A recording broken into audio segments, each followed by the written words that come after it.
नाथ यात्रा पर आए हैं। प्रभु, हम सब अभी अमरनाथ यात्रा पर आए हैं। सभी भक्तों को इस विषय में पूर्ण जानकारी ना है। यात्रा का वर्णन कैसे और कब शुरू हुआ, कृपया करके इसका मार्गदर्शन करें और हम सभी को बताएं। ये अमरनाथ जी की यात्रा भगवती पार्वती, माता पार्वती के द्वारा ही शुरू हुआ, क्योंकि भोलेनाथ के गले में मुंडमाल का माला था। तो माता पार्वती ने पूछा, प्रभु ये क्या है?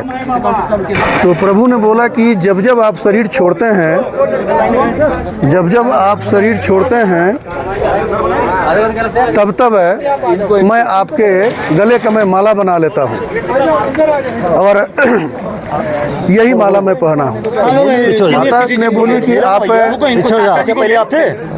नहीं क्या, कि जब जब मैं मरती हूँ तब तब आप माला बना के पहन लेते हैं? तो नहीं, मैं अमर हूँ। तो भगवती पार्वती ने बोली कि तो मुझे भी अमर कर दीजिए। तो प्रभु ने कहा कि ये सृष्टि के नियम के विरुद्ध है, इसमें तो अमर कथा सुनानी पड़ेगी और ये नियम नहीं है। उन्होंने टार बटोर कर दिया, लेकिन भगवती के कहने पर, बार बार निवेदन करने पर वो विवश हो गए और अमर कथा सुनाने के लिए उन्होंने निश्चय कर लिया। तो सबसे पहले उन्होंने अमर कथा सुनाने का निश्चय किया, तो माता पार्वती को लेकर के पहलगाम आए।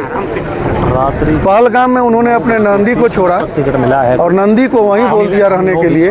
फिर आगे गए चंदनबाड़ी में, तो वहाँ पर उन्होंने स्नान किया, तिलक श्रृंगार किया, भजन तपस्या किया और वहाँ से फिर आगे बढ़े तो पीसू घाटी मिला। वहाँ राक्षसों का एक बहुत बड़ा समुदाय मिला जो उनको आगे नहीं बढ़ने देना चाह रहा था और भयंकर युद्ध हुई। उसमें काफी राक्षस मारे गए, काफी। उन राक्षसों की हड्डियों का जो पूरा भयमार लगा, तो वही पीसू घाटी बन गया। बहुत बड़ा विशाल राक्षसों की साम्राज्य था और सबका वध किए प्रभु ने और हड्डियों का ढेर लग गया, जो पीसू घाटी आज बहुत बड़ी ऊंचा पर्वत बन गया। इसके बाद में शेषनाग गए। शेषनाग में अपने शेषनाग जी को छोड़े शेषनाग झील में, और शेषनाग झील से आगे बढ़े गणेश पर्वत पर जाकर गणपति जी को छोड़े। इसके बाद में पंचतरणी गए। पंचतरणी में काम, क्रोध, लोभ, मोह, अहंकार का नाश किया वहाँ, और स्नान करके वहाँ भजन तपस्या किए और पांचों को वहाँ पर त्याग कर दिए, काम, क्रोध, लोभ, मोह और अहंकार। फिर इसके बाद में और आगे बढ़े काफ़ी ऊंचाई पर। वहाँ पर जा कर के उन्होंने अपनी काल अग्नि को आदेश दिया कि हम यहाँ आसन लगाएं, उसके चारों तरफ जितने भी जीव जंतु, पशु पक्षी, पेड़ पौधे, कीट पतंग हैं, सबका नाश करो, जलाओ इनको, क्योंकि अमर कथा सुनाने जा रहा हूँ, जो सुनेगा वो अमर हो जाएगा। और अपने बाघंबर लगा करके, आसन लगा करके नीचे बैठ गए।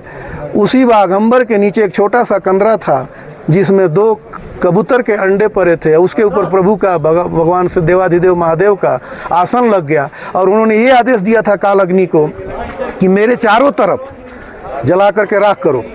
अब उनके चारों तरफ काल अग्नि तो जला दिया, लेकिन उनके बाघंबर के नीचे, आसन के नीचे जो कबूतर के अंडे थे 2, वो नहीं जल पाया। और भगवती पार्वती को, माता पार्वती को उन्होंने अमर कथा सुनाना शुरू कर दिया। अमर कथा सुनाने में भगवान देवाधिदेव एक तरह से वो समाधिष्ट हो चुके थे, केवल उनकी ध्यान अमर कथा पर थी और ये नहीं देख रहे थे कि भगवती पार्वती जगी हुई हैं कि सोई हुई हैं। कुछ देर तक उन्होंने हाँ हाँ भरा, हुकारी भरा, तो वो यही सोच रहे थे कि भगवती सुन रही हैं। और बाद में माता पार्वती सो गई और पूरा अमर कथा वो दोनों कबूतर के अंडे सो गए, सुन लिए, और वो हुकारी भरते रहे। ये समझ रहे थे कि भगवती सुन रही हैं और ये सो गई, और सारा अमर कथा वो कबूतर सुन लिए, दोनों अंडे। और जैसे ही अमर कथा ख़त्म हुआ तो बाबा देवाधिदेव महादेव देखे कि तो सोई पड़ी हैं। उन्होंने जगाया, बोला कि भगवती तुम सोई हो, ये अमर कथा कौन सुना, कौन हुकारी भर रहा था? तो अब उनको पता नहीं। आसन उठाए तो वहाँ से दोनों कबूतर के बच्चे वो बाहर हो चुके थे, वो उड़ गए। इसके बाद में बहुत आगे कथा लंबी है।